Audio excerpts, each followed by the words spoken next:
tous, ravi de vous retrouver pour cette nouvelle émission.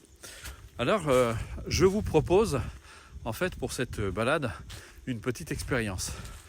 Un jour, j'ai fait un stage, il y a très très longtemps, j'étais jeune, avec Michel Sausset, qui avait écrit un livre qui n'existe plus, je crois, sur la sémantique générale. Et il nous avait demandé de faire une expérience, de prendre un crayon. Et il nous a demandé, qu'est-ce que vous voyez quand vous regardez ce crayon? Alors évidemment, nous on n'allait pas très loin, parce qu'on dit, voilà, c'est un crayon, quoi. Et il nous a laissé un peu mijoter avec cette expérience.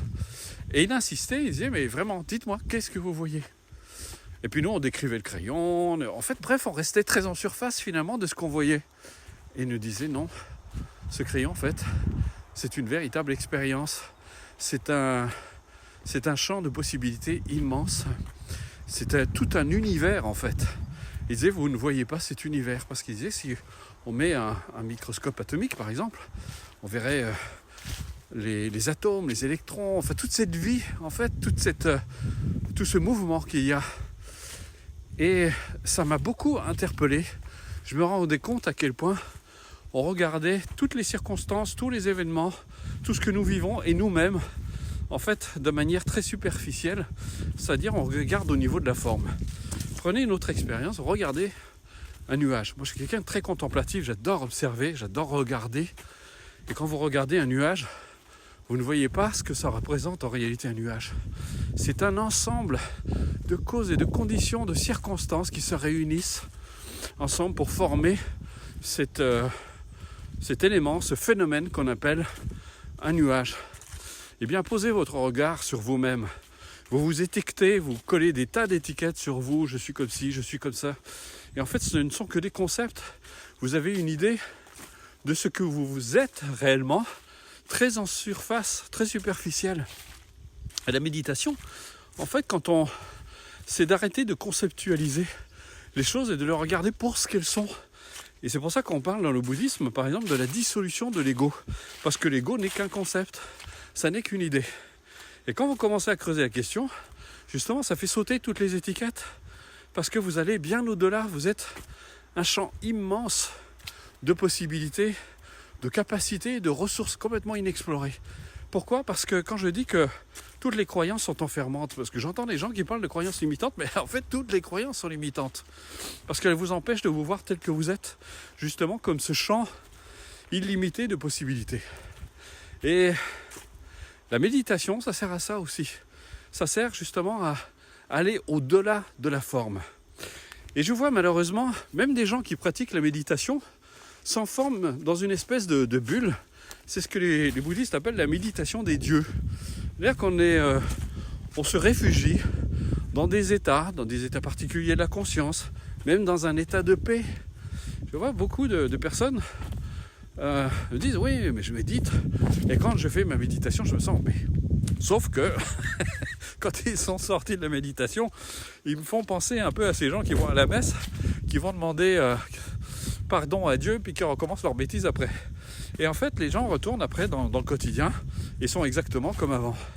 Pourquoi ? Parce que, en fait, on cherche la paix. C'est une erreur. La paix, vous êtes déjà, en fait, ce que vous cherchez. Vous êtes déjà la paix. C'est pas de rechercher la paix. C'est vraiment l'erreur que commettent beaucoup de méditants. Ils ressentent un état paisible, etc. Et c'est pas le but de la méditation.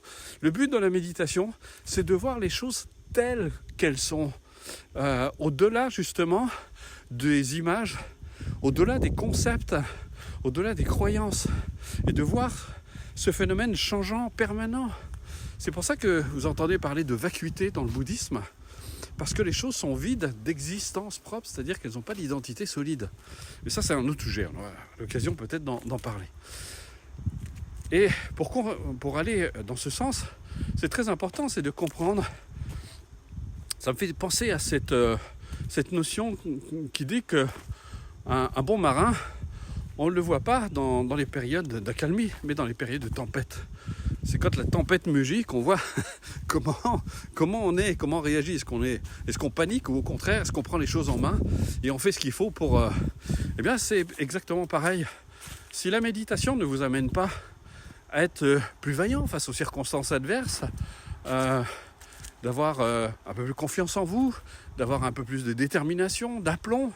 Alors la méditation est totalement improductive, elle ne sert à rien, elle sert juste pendant un moment à trouver un peu de paix. Et comme disait Dalai Lama, si vous cherchez juste à vous relaxer, vous prenez un verre d'alcool, ça fera l'affaire. Donc il faut bien entendre qu'est-ce qu'on cherche. C'est quoi le but dans la vie? C'est de créer du bonheur, c'est d'aller vers le bonheur. Et comme je l'ai dit dans une précédente vidéo, le bonheur résulte d'un grand nombre de causes et de conditions que vous réunissez chaque jour à travers votre attitude, votre manière d'être.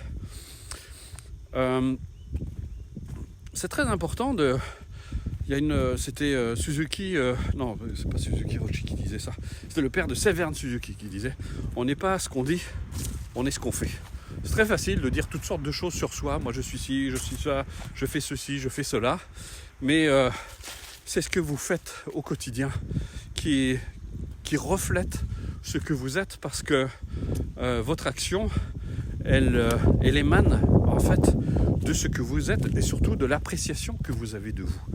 Et quel regard vous posez sur vous, justement? Quelle appréciation avez-vous de vous? Et ça, c'est très important. Donc, la méditation vous aide à vous dépouiller de toutes ces facettes de vous-même, de toutes ces personnalités apparentes, de toutes ces idées, de toutes ces croyances. Voilà, c'était une petite vidéo assez courte que j'avais envie de partager avec vous. Donc pensez à cette expérience du crayon. C'est pas un crayon, c'est tout un univers. Et vous voyez, ce qui fait la différence avec quelqu'un qui est créatif, c'est que justement, il ne va pas voir dans le crayon seulement un crayon. Il va avoir plein de possibilités dans ce crayon, comme un bol. Un bol, ça peut...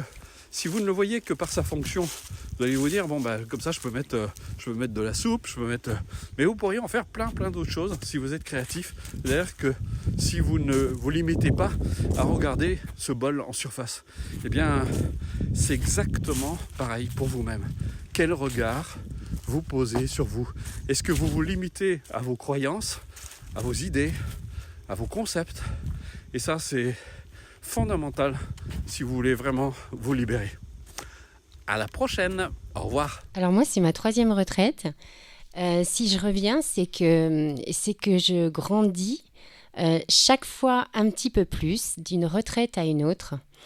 Et que c'est palpable et que c'est quand je reviens, ma vie évolue. Ce que j'aime, c'est que dans ces retraites, on crée, on s'inspire mutuellement, on pleure ensemble, on vit ensemble, parce que c'est ça la vie en fait, c'est partager avec beaucoup d'amour, beaucoup de générosité. Bruno croit tellement en nous et qu'on croit finalement tellement mutuellement en nous, c'est du bonheur quoi, voilà. Donc venez tous nombreux parce qu'en fait on a envie d'agrandir la famille et que voilà.